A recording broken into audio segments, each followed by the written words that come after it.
ثم ذكر الحافظ ابن كثير رحمه الله تعالى بعض أعيان المشركين الذين قتلوا في هذه المعركة، معركة بدر وغزوة بدر الكبرى. قال: فكان من جملة من قتل من المشركين ممن سمى رسول الله صلى الله عليه وسلم موضعه. ومر معنا بالأمس أنه كان يمر على أماكن ويشير إليها بيده ويقول: هذا مصرع فلان وهذا مصرع فلان، فلم يخطئ أحد منهم الموضع الذي عينه الرسول صلى الله عليه وسلم. فذكر منهم أبو جهل وهو أبو الحكم عمرو بن هشام لعنه الله.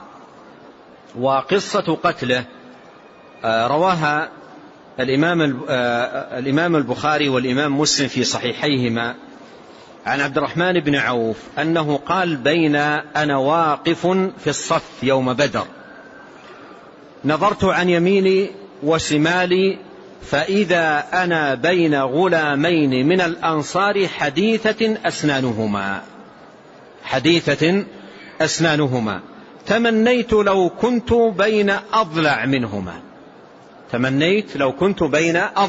يعني تمنيت أن الذي عن يميني وعن يساري رجلان أقوى وأمكن وأضلع منهما، فغمزني أحدهما فقال: يا عم هل تعرف أبا جهل؟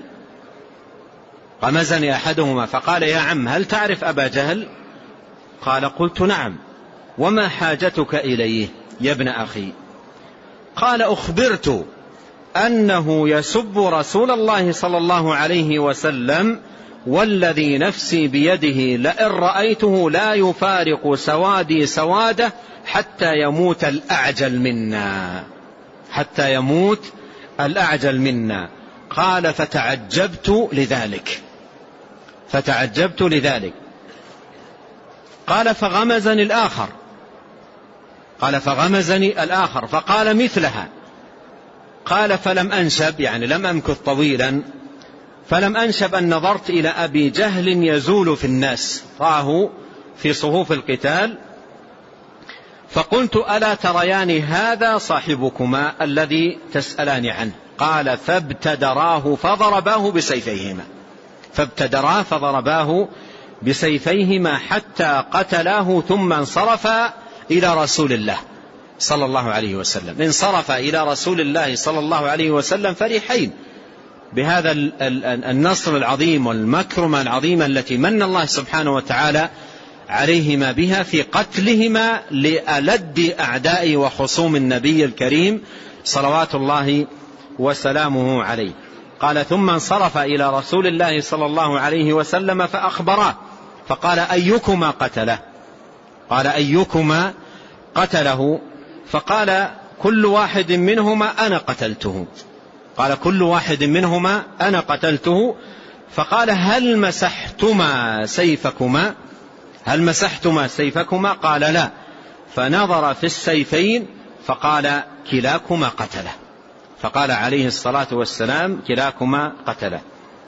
هذه قصة قتل أبو جهل في هذه المعركة. وأبو جهل كما مر معنا قريبا هو أيضا الذي كان الأشد إصرارا على أن يمضي القتال وأن يتقدم المشركون لمقاتلة النبي صلى الله عليه وسلم. وأصر أيضا لما أرسل له أبو سفيان أن العير نجت وسلمت، أصر إلا أن يذهبوا إلى بدر إلى الموقعة وتهابهم العرب ويشربون الخمر وتضرب على رؤوسهم القينات، أصر على ذلك، فلقي هذه القتلة على يد شابين كريمين فاضلين رضي الله عنهما وأرضاهما وهما من الأنصار.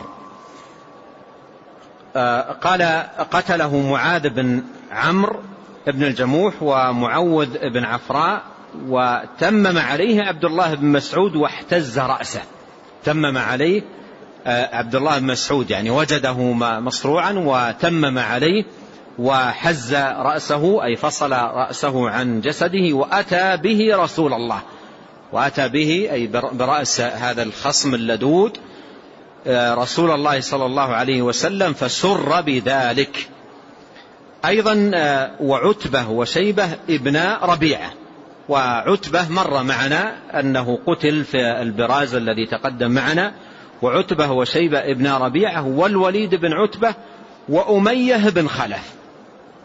وأمية بن خلف هذا أيضا كان من ألد الأعداء للرسول الكريم عليه الصلاة والسلام، وكان في أشد ما يكون ترددا عن الخروج لهذه المعركة، كان في تردد عجيب وتمنع.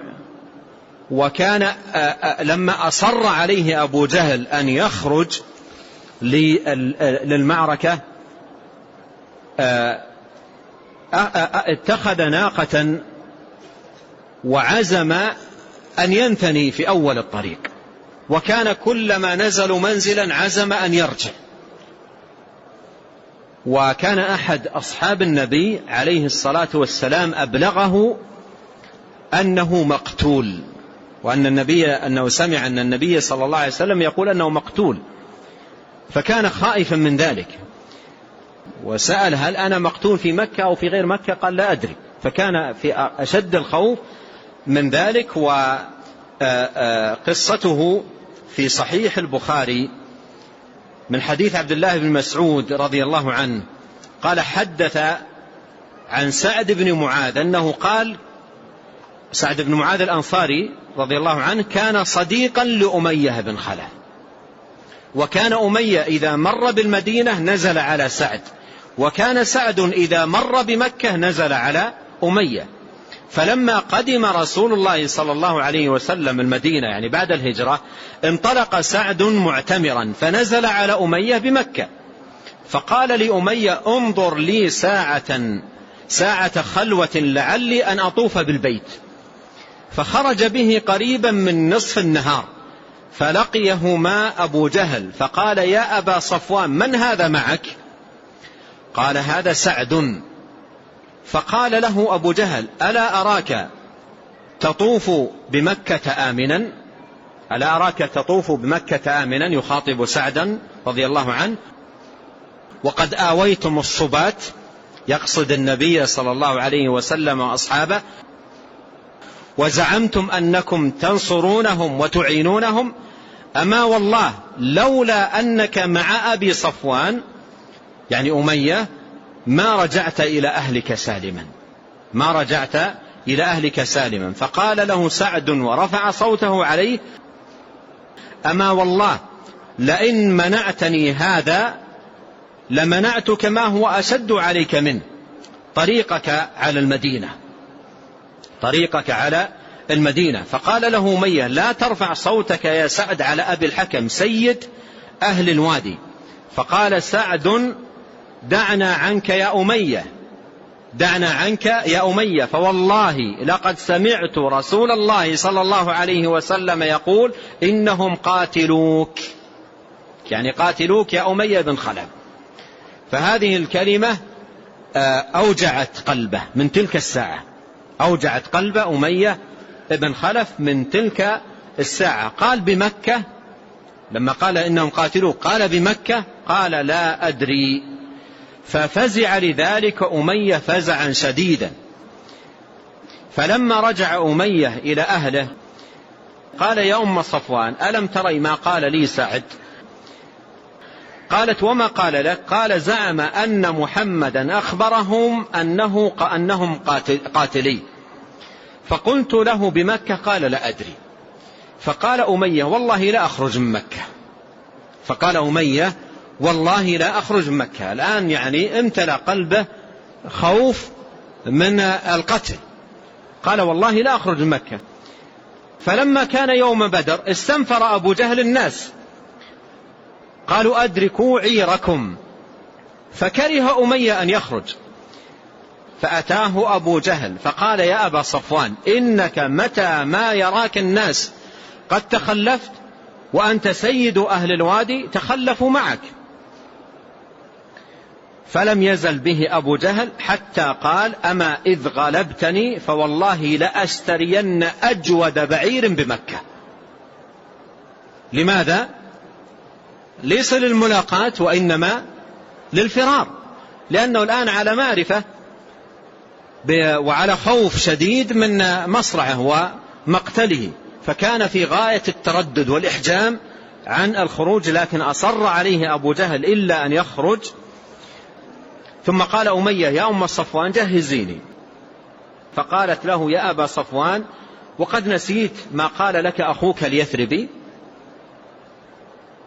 قال لا، ما أريد أن أجوز معهم إلا قريبا، ما أريد أن أجوز معهم إلا قريبا. قال أنا لن أذهب معهم، أنا فقط يعني الآن أصر علي أبو جهل إلا أن أخرج، فأنا لن يعني أجوز معهم، لن أمشي معهم إلا قريبا، يعني أخرج معهم إلى خارج مكة أو أتجاوز مرحلة مرحلتين وأرجع. معه الآن ناقة اشتراها أجود ما تكون، مهيئها ليفر بها راجعا، هذا هدفه. فقال ما أريد أن أجوز معهم إلا قريبا.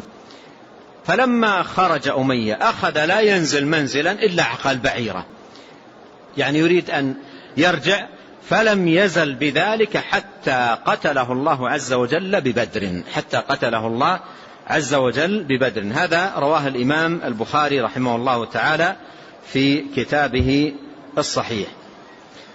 قال ابن كثير رحمه الله فأمر بهم رسول الله صلى الله عليه وسلم فسحبوا إلى القليب، فسحبوا إلى القليب.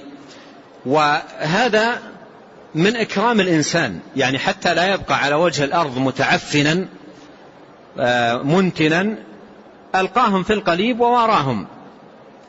وكان عليه الصلاة والسلام من هديه لا يمر بإنسان ميتا إلا وراه، لا يمر بإنسان ميتا متجيفا إلا وراه صلوات الله وسلامه عليه. فسحبوا إلى القليب ثم وقف عليهم ليلا فبكتهم وقرعهم، يعني على العناد وعلى المكابرة وعلى الشقاق وعلى العداوة للإسلام والمسلمين. قال فبكتهم وقرعهم، قال بئس عشيرة النبي كنتم لنبيكم، كذبتموني وصدقني الناس، وخذلتموني ونصرني الناس، وأخرجتموني وآواني الناس. وهذا أورده ابن إسحاق في السيرة بلاغا عن بعض أهل العلم. وجاء في صحيح مسلم عن أنس بن مالك رضي الله عنه أن رسول الله صلى الله عليه وسلم ترك قتل بدر 3 ثم أتاهم، تركهم 3 أي 3 أيام، ثم أتاهم فقام عليهم فناداهم يا أبا جهل بن هشام، يا أمية بن خلف، يا عتبة بن ربيعة، يا شيبة بن ربيعة، كلهم أموات. ناداهم عليه الصلاة والسلام واحدا واحدا بأسمائهم. قال أليس قد وجدتم ما وعد ربكم حقا؟ أليس قد وجدتم ما وعد ربكم حقا؟ فإني قد وجدت ما وعدني ربي حقا، فإني قد وجدت ما وعدني ربي حقا وهو النصر. فقال عمر بن الخطاب رضي الله عنه يا رسول الله كيف يسمع وأن يجيب وقد جيفوا؟ قال والذي نفسي بيده، قال صلى الله عليه وسلم والذي نفسي بيده ما أنتم بأسمع لما أقول منهم، ما أنتم بأسمع لما أقول منهم، ولكنهم لا يقدرون أن يجيبوا. ثم أمر بهم فسحبوا فألقوا في قليب بدر. قال ثم أقام رسول الله صلى الله عليه وسلم بالعرصة 3. العرصة ساحة بدر التي كان فيها القتال، أقام فيها صلى الله عليه وسلم 3 ثم ارتحل عليه الصلاة والسلام. نعم.